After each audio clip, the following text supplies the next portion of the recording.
دقيقتين فقط بحضور. هذه لحظة من اللحظات التي تسجل في العمر، وهذا الموقف الواقع يشهد عليه التاريخ.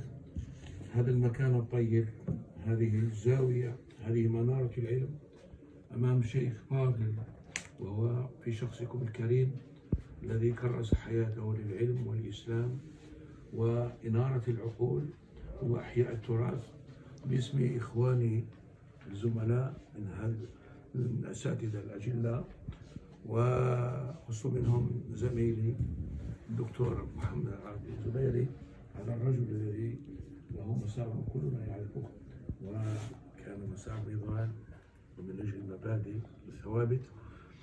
أتوجه بكم بالشكر والعرفان بالجميل، وأشد على أيديكم وأرى بأن الزوايا منارات علم، فهي الصوامع التي تنطلق منها الشهب التي تضيء عالم الإسلام، وهي الأماكن التي يمكن أن تبعث منها الحضارة الإسلامية يانعة وتعيد مجدها القديم.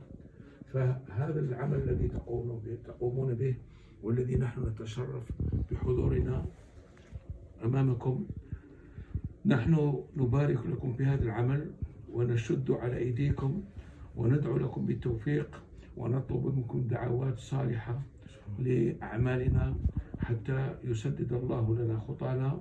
وأرى بأن الزوايا هي المعاقل الأولى والأخيرة للمحافظة على بيضة الإسلام وعلى الوقوف أمام المد الصليبي خارجيا والانحلال الداخلي. فهذا العمل الذي تقوم به هو عمل خالد لوجه الله، وهذه الزاوية المباركة زاوية الهدرية من المنارات التي تضيء سماء الجزائر وتعيد مجد الإسلام.